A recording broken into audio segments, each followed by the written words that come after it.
Ya, saya bisa bilang saya cukup setuju dengan, statement dari Pak Carey Tanjung ya. Menurut saya bank digital ini masih sangat menarik. Faktanya adalah, penetrasi perbankan saat ini ya, di Indonesia ini masih sangat rendah.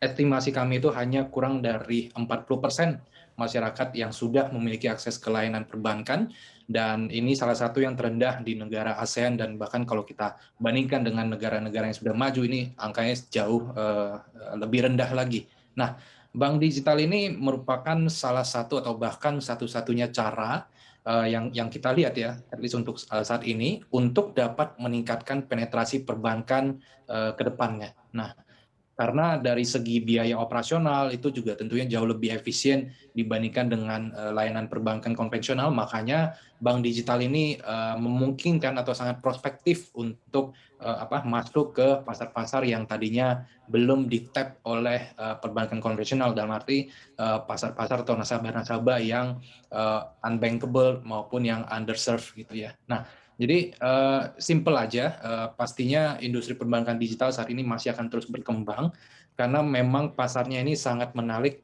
dalam artian size-nya itu sangat besar dengan banyaknya jumlah masyarakat yang belum terlayani, dan juga tentunya bisnis-bisnis, kecil menengah ya, yang ini yang belum bisa terlayani oleh perbankan konvensional juga.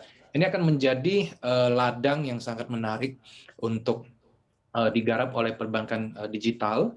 Selain itu juga tentu kalau, size-nya besar, maka dari segi potensi profitabilitas juga itu juga sangat menarik ya, dengan rata-rata NIM, dan juga ROI yang kita estimasi, untuk bank digital tuh harusnya bisa lebih tinggi dibandingkan dengan bank konvensional ketika nantinya industri bank digital ini sudah mulai, mature. Jadi, kalau ditanya apakah,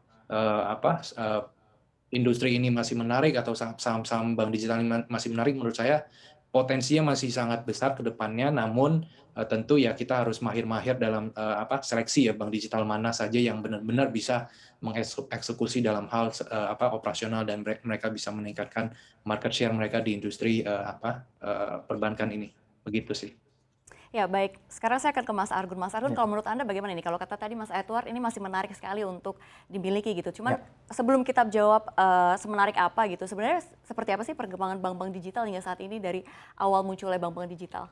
Ya, di Indonesia ini saya pikir pertumbuhan bank digital Mhm. murni ya. Bank Ya. digital murni itu artinya bank digital yang dia izinnya khusus adalah bank, tetapi dia tidak memiliki kantor cabang yang banyak, maksimal hanya 2 atau 3 gitu Mhm. ya, dan sisanya dilayani dengan gadget. Dan di Indonesia itu ada 11, dan saya pikir ini tertinggi di antara negara-negara lain. Kenapa demikian? Kenapa bank-bank ini pada masuk ke bank digital? Karena Indonesia ini ada bonus demografi. Jadi ada lebih banyak masyarakat usia muda, milenial, generasi Z yang masuk ke dunia kerja dan mereka sudah mulai menghasilkan, memiliki daya beli. Dan ini pasar yang harus digarap. Mhm. Hanya saja bedanya milenial adalah mereka bosen atau gampang bosen dengan layanan-layanan Mhm. konvensional. Mereka ingin experience yang baru. Mereka ingin layanan yang berbasis teknologi.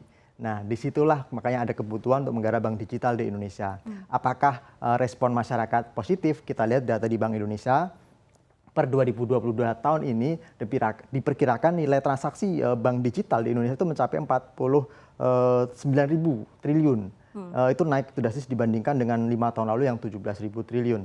Artinya memang kalau melihat tingginya tadi nilai transaksi, berarti kan penggunanya banyak. Jadi memang yang meminati dan membutuhkan layanan bank digital ini di Indonesia sangat besar. Apalagi kalau tadi disebutkan ya kan, di Indonesia ini banyak juga yang masih belum unbank, terutama di luar Jawa, Ya. yang infrastrukturnya terbatas. Apakah mereka tidak layak untuk Mhm. dilayani perbankan? Enggak juga. Mereka punya daya beli, mereka punya tabungan dan sebagainya, tapi mereka cenderung tidak mau menyimpan dana mereka ke perbankan, karena kalau mau nabung misalnya harus jauh berapa kilometer ke kota gitu kan, Ya. dan mereka harus lewat sungai misalnya. Sementara itu semua bisa diatasi bank digital selama ada internet di daerah itu, maka layanan bank digital bisa mereka dapatkan gitu. Baik, Mas Argun, kalau misalkan tadi melihat jawaban Anda begitu, artinya bank digital ini akan menjadi bank di masa depan. Itu lalu seperti apa nih bank-bank konvensional yang ada? Apakah akan ditinggalkan lama-lama? Oke, kalau kita melihat di Mhm. proporsi pasar kita ya, pasar masyarakat yang punya daya beli, yang punya uang, itu lihat dari data Dirjen Pajak aja pada tahun lalu gitu, Mhm. pembayar pajak yang dari kaum milenial dan generasi Z itu kontribusinya mencapai 47%. Jadi nyaris separuh dari pembayar pajak kita di sektor formal itu anak-anak muda nih, milenial dan Gen Z. Ya. Sementara 50%-an sisanya adalah generasi sebelumnya, generasi sunset lah ya, Pak ade kita, kakek nenek kita misalnya. Dan dua pasar ini memang harus digarap bersamaan. Nah, yang selama ini digarap oleh bank-bank ordinary, bank-bank biasa, itu adalah pasar yang belakang ini, yang sunset market ini. Tetapi pasar yang ke depan ini, milenial, kemudian generasi Z, itu yang mungkin lagi diperebutkan oleh 11 bank digital di Indonesia ini. Ada 11 bank digital murni yang sekarang beroperasi di Indonesia. Baik, saya akan ke Mas Edward. Mas Edward, ini kan mayoritas saham bank digital kan masuk kategori ke premium begitu ya. Bagaimana sih harus menyeleksi untuk investasi jangka panjang ini seperti apa seleksinya? Oke, pertama mungkin bahasa premium ini harus di-address dulu karena benar kalau sebenarnya kita menggunakan kinerja 1, 2, atau mungkin bahkan 3 tahun ke depan sebagai basis untuk valuasi tentu akan terlihat premium karena bank-bank digital ini kan baru mulai beroperasi ya. Jadi dari segi kinerja mungkin belum kelihatan potensinya sejauh apa atau sebesar apa untuk saat ini. Bahkan setahu saya baru ada 2 atau 3 nama bank digital yang baru beroperasi lebih dari 1 tahun. Jadi menurut saya wajar saja kalau valuasi untuk saat ini premium, ya kelihatan yang premium. Namun ketika kinerja nantinya sudah membaik, lalu dari profitabilitas membaik, tentu valuasi ini akan terlihat jauh lebih rendah dibandingkan dengan saat ini. Nah, yang pertanyaan kedua mengenai bagaimana cara kita seleksi atau memilih bank digital, mungkin caranya menurut saya cukup gampang ya untuk kita lihat atau kita pantau kinerja perbankan digital ini. Paling gampang mungkin kita bisa lihat dari kinerja operasionalnya seperti apa. Contohnya dari user mereka yang mereka dapatkan seberapa, dan juga dari keaktifan nasabah atau registered user yang mereka punya. Lalu dari segi nominal transaksi, frekuensi transaksi, itu merupakan data-data operasional yang bisa kita pantau. Lalu yang kedua juga kita bisa lihat juga dari tren kinerja keuangan ya.